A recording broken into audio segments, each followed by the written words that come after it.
축산, 검협전.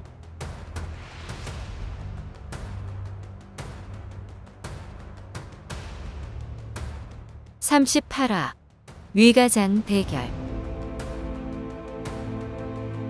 난데없이 날아든 칙령에 내 검선이 무당으로 돌아가고 위가장에 모여든 사파가 의기투합해 정파와 대결하네.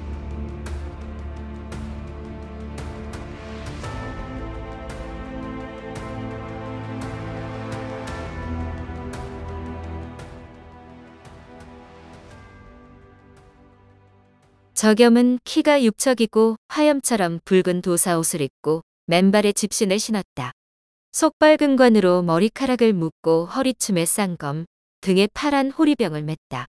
불꽃처럼 붉은 얼굴에 코가 납작하고 입이 툭 튀어나와 영락없이 족제비 상이었다.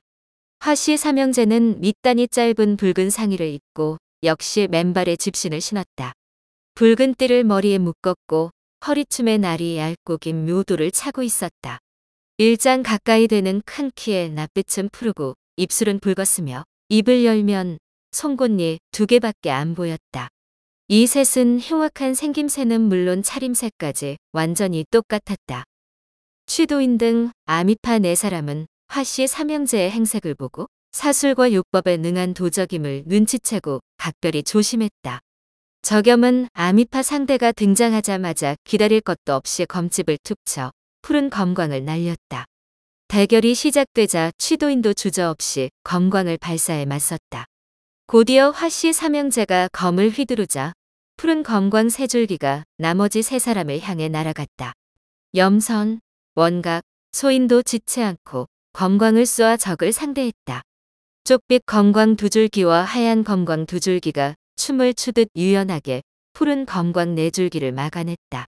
얼마 지나지 않아 푸른 검광들이 조금씩 밀리기 시작했다. 상황이 불리하자 다급해진 저겸이 호리병을 열고 중얼중얼 주문을 외자 수십 장에 달하는 강한 화염이 아미파 검선을 집어삼킬 듯이 뿜어져 나왔다. 하하, 어디서 함부로 요법을 꺼내드느냐. 이야. 소인이 잠시 정신을 집중해 공중에서 꿈틀거리는 제 검광을 향해 기압을 넣었다. 하얀 검광이 수많은 가닥으로 갈라져 촘촘히 에워싸자 화염이 제자리에 꽁꽁 묶여버렸다. 곧이어 원각이 검광을 거두고 신검합의를 이루어 번개처럼 저겸에게 날아들었다. 화염 공격이 실패해 초조해하던 저겸이 다른 요법을 펼치려는데 어느새 하얀 검광이 코앞까지 날아왔다. 위험을 감지하고 피하려 했으나 이미 늦었다. 비명을 지를 겨를도 없이 순식간에 저 세상 사람이 되었다. 화씨 삼형제는 저겸이 당하는 것을 보고 대경실색해 정신이 흐트러졌다. 푸른 검광 3줄기가 확연히 약해져 더 이상 버티지 못하겠다 싶을 때 붉은 빗줄기 수십 개가 아미파 검선에게 날아들었다. 원각이 저겸을 죽이고 화씨 삼형제 공격에 합류하자 자운사 쪽에서 철종이 나선 것이다. 철종은 저겸의 죽음에 분노하며 공중으로 몸을 솟구쳐 원각에게 푸른 검광을 날렸다. 법원과 진랑도 합세해 검광을 쏘았다. 화씨 삼형제는 아군의 도움에 힘입어 다시 심기일전하여 필사적으로 맞섰다. 법원의 검술은 과연 대단했다. 취도인, 소인, 염선 3사람이 그를 상대했지만 좀처럼 우위를 점하지 못했다. 원각과 철종은 막상막하의 실력이라 박빙의 대결을 이어갔다. 자운사에서 3사람이 더 나섰지만 아미파는 아직 인원을 추가하지 않았다. 약삭빠른 설망이 유리한 기회를 놓칠세라 철종 쪽에 합류해 원각을 공격했다. 원각은 충분히 2사람을 상대할 수 있는 실력이지만 손발이 좀 바쁘기는 하였다. 양쪽 모두 필사적으로 싸웠지만 한동안 백중세가 이어졌다. 애초에 효월이 1대1로 겨루자고 제안한 이유는 자운사 무리의 실력 편차가 크기 때문이었다. 공력이 낮은 자들의 헛된 희생을 막고자 했던 것인데 정작 당사자들이 아무것도 모르고 때로 몰려드는 바람에 효월의 계획이 물거품이 되었다. 물색 없는 자운사 무리는 그저 머릿수만 믿고 아미파의 허시를 전혀 살피지 않았다. 법원, 진랑, 화씨 삼형제는 아미파의 검광이 점점 힘을 잃어가자 이 기회를 놓치고 싶지 않았다. 아미파가 더 달려들기 전에 확 밀어붙여 저겸의 복수를 해야겠다는 생각뿐이었다. 나머지 자운 사무리도 같은 생각이었다. 서로서로 눈빛을 주고받더니 일제히 검광을 타고 전장에 뛰어들었다. 용비가 선봉에 서고 유덕, 적은하, 소련, 유연랑, 녹청, 주웅이 뒤따랐다. 그러자 맞은편 산중에서 벼락 같은 꾸지람이 울려 퍼졌다. 이런 무렴치한 놈들. 여럿이 덤비면 이길 성십터냐. 뒤이어 검광 10여 개가 번개처럼 빠르게 내리꽂히더니 불꽃 튀는 격전이 시작되었다. 앞서 시작된 취도인, 염선, 소인과 화씨 삼형제, 원각과 철종의 힘겨루기는 여전히 팽팽했다. 그리고 오원지와 진랑, 원원과 법원, 울지화와 유연랑, 오문기와 소련, 제갈경화와 주홍, 허온통과 유덕, 오수와 녹청, 주문과 설만, 완석과 용비, 시림과 적은하가 팽팽히 맞붙었다. 총 26명이 각자의 상대와 대결을 펼치니 노을빛 구름이 가득한 하늘에 금빛, 쪽빛, 청색, 홍색, 백색 등 검광 수십 줄기가 한데 뒤엉켜 마치 거대한 용이 춤을 추며 승천하는 것 같았다. 표올은 아미파 실력자들이 한꺼번에 몰려나오자 상대의 유인책에 당했음을 알았지만 돌이키기에는 이미 늦었다. 어쩔 수 없이 음양수와 지비에게 숭산 1호를 상대해달라고 청했다. 그러나 지비는 때가 아니라며 물러섰고 음양수는 아미파 젊은검 협의의 기고를 살피느라 정신이 없어 대꾸도 하지 않았다. 그 사이 대결의 흐름이 완전히 역전되었다. 사실 유인책은 아미파의 계획이 아니었다. 추운수는 그저 후배 검선들을 보호하기 위해 상대가 먼저 나서길 기다리던 중이었다. 상대 실력을 확인한 후 적임자를 내보낼 생각이었는데 용비와 자운사 무리가 갑자기 우르르 달려든 것이다. 더 지체하면 선봉에 나선 취도인, 염선, 원각, 소인이 위험해질 것이기에 즉시 10여 명을 내보내고 주매에게 귀옛말을 속삭였다. 주매가 추운수의 부탁을 받고 어디론가 사라졌다. 한편 설망에게 날아간 주문이 공격에 앞서 크게 꾸짖었다. 버르장머리 없는 놈. 나를 알아보겠느냐? 같은 황산에 사는 설망이 주문의 실력을 모를 리 없었다. 급히 원각에게 향했던 검광을 거두어 주문에게 날렸다. 주문이 가소롭다는 듯이 비웃었다. 쥐새끼 같은 놈. 암개 따위는 쓰지 않을 테니 걱정 말거라. 주문과 설망의 검광이 맞부딪히며 불꽃이 튀었다. 주문은 근래에 육지의 피를 마시고 주매에게 법보를 하사받아 공력과 실력이 크게 향상되었으나 설망이 필사적으로 달려들어 제압하기가 쉽지 않았다. 이에 사부차나가 하사한 홍해검을 꺼내 들었다. 점점 힘에 부쳐 도망갈 기회를 엿보던 설망은 눈앞에 붉은 검광이 번쩍하자 안 되겠다 싶어 납작 엎드렸다. 주사저, 제발 살려주세요. 두 사람은 한때 황산에서 함께 어울려 놀기도 하였다. 그러나 심보가 고약한 설망이 걸핏하면 사도평을 괴롭힌다는 사실을 알고부터 거리를 두었다.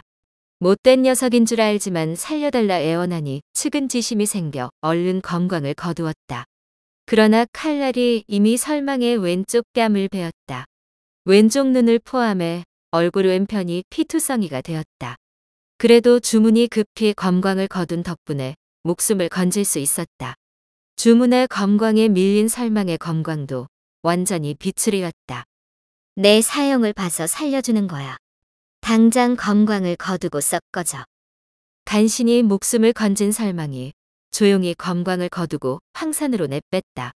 주문은 시림과 오수가 녹청과 적은하를 상대하고 있는 전장 한가운데로 날아갔다.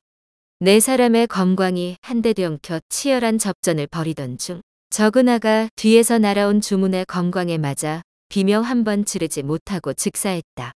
녹청이 적은하의 죽음에 당황한 사이 오수가 쌍검을 날려 녹청의 검광을 반토막 냈다. 녹청이 안 되겠다 싶어 도망가려 했으나 주문의 검광에 맞아 허리가 끊어졌다. 화씨 삼형제는 염선, 취도인, 소인의 공격을 막나 지치고 정신이 없어 요법을 펼칠 겨를이 없었다. 그런데 상대편에 주문, 시림, 오수까지 합세하자 크게 당황했다. 소인이 이때를 놓치지 않고 빈틈을 보인 화수라를 반토막 냈다. 나머지 두 놈을 맡아주세요. 저는 완석대사를 도우러 가겠습니다. 그러고는 용비를 상대 중인 완석에게 날아갔다. 눈앞에서 형제의 죽음을 목격한 환우제와 화무량은 애통하고 놀란 마음에 집중력이 흐트러졌다. 환우제는 취도인의 검광에 목이 날아갔고 화무량의 검광은 염선, 주문, 오수의 검광에 둘러싸여 도동강났다. 진즉부터 도망갈 기회를 엿보던 화무량은 두 형제와 같은 꼴을 당하지 않으려 요법을 펼치며 번개처럼 남쪽으로 내뺐다. 소련은 애초에 오문기의 적수가 아니었다. 몇 수 겨루지도 못하고 검광이 두 동강 나면서 바로 숨통이 끊어졌다. 유연낭은 울지화를 상대로 그럭저럭 대등한 대결을 펼쳤으나 소련을 처리한 오문기가 합세하자 더는 안 되겠다 싶어 즉시 검광을 거두고 주랭랑 쳤다. 이즈음 완석을 상대하던 용비가 구자모 우몽검을 시전했다. 점점 밀리던 완석이 위기에 몰린 순간 때마침 제시 남매가 나타나 큰 도움을 주었다. 사실 멀리서 지켜보던 재금선이 몇 번이나 나서려고 했으나 번번이 재영운에게 가로막혔다. 다시 완석이 위급해졌고 마침 재영운이 다른 대결에 정신이 팔려있어 재빨리 원앙병력검을 타고 날아갔다. 재영운도 뒤늦게 동생을 발견하고 그냥 내버려 둘 수 없어 완석을 돕기 위해 합류했다. 용비의 구자모 우몽검은 검날 하나에서 푸른 검광 한 줄기와 하얀 검광 8줄기가 동시에 뿜어져 나오는 무시무시한 법보였다. 용비는 갑자기 제시 남매가 들이닥치자 화가 치밀어 구자모 우몽검 24구를 한꺼번에 날렸다. 총 216개의 검광이 하늘을 뒤덮자 사방이 짙푸른 색으로 물들며 음산한 기운이 퍼졌다. 완석과 제시 남매가 구자모 우몽검에 꼼짝없이 갇혀버렸다. 큰 위기였기에 소인, 염선, 취도인이 세 사람을 도우려 잇따라 날아갔다. 뒤이어 설망을 쫓아버린 주문도 완석을 도우러 날아갔다. 주문이 선배들과 함께 용비를 상대하려는데 갑자기 주위가 칠흑처럼 캄캄해지고 달콤한 향기가 코를 찔렀다. 술에 취한 듯 나른해져 몸이 말을 듣지 않아 검광을 날릴 수 없었다. 몹시 당황한 순간 가슴 앞에서 눈부신 오색 광채가 뿜어져 나와 어둠에 휩싸인 전장을 환히 밝혔다. 양편 검선들이 쏘아 올린 수많은 검광이 곳곳에 뒤엉켜 필사적으로 맞서고 있었다. 주문은 조금 떨어진 곳에서 쉴 새 없이 손발을 움직이는 두 노인을 발견했다. 얼핏 격투 중인 것 같기도 하고 말다툼을 벌이는 것 같기도 하였다. 다시 자세히 보니 한쪽은 새로 모신 사부 주매이고 다른 쪽은 백바롱안의 노인인데 남자인지 여자인지 헷갈릴 정도로 차림새가 요상했다. 불현듯 조금 전 가슴 앞에서 뿜어져 나온 오색 광채가 몸을 나른하게 만들었던 요법을 물리쳤다는 사실을 깨달았다. 저도 모르게 품을 더듬는데 사부에게 받은 천둥경이 손에 닿았다. 아직 제대로 사용할 줄도 모르는데 이렇게 자신을 구하다니 정말 신통했다. 당장 천둥경을 꺼내 사방을 밝게 비추었다. 그리고 주매와 이상한 노인이 무슨 말을 하는지 궁금해 다가가려는데 주매가 깜짝 놀라 소리를 질렀다. 안 돼. 오지 말거라. 이쪽은 신경 쓰지 말고 천둥경으로 다른 도우들을 돕거라. 이 요사스러운 놈은 내가 상대하마. 주문이 뒤를 돌아보고는 소스라치게 놀랐다. 암록색 불꽃, 홍사, 금빛 광채, 온갖 검광이 온 하늘을 뒤덮어 마치 수만 마리 용과 뱀이 꿈틀거리는 것 같았다. 이때 자운사 무리 쪽에서 날린 푸른 검광과 하얀 검광이 한 폭의 비단을 펼치듯 전장 상공을 뚫고 지나갔다. 그러나 도중에 맞은편 헬산에서 쏘아 올린 금빛 검광 세 줄기와 맞부딪혔다. 주문은 큰 위기에 빠진 완석대사를 돕기 위해 천둥경을 꼭 쥐고 용비를 향해 날아갔다.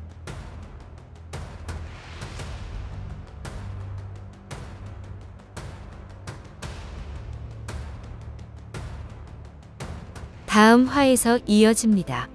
더 좋은 콘텐츠를 제작하기 위하여 구독과 좋아요, 알림 설정 부탁드려요.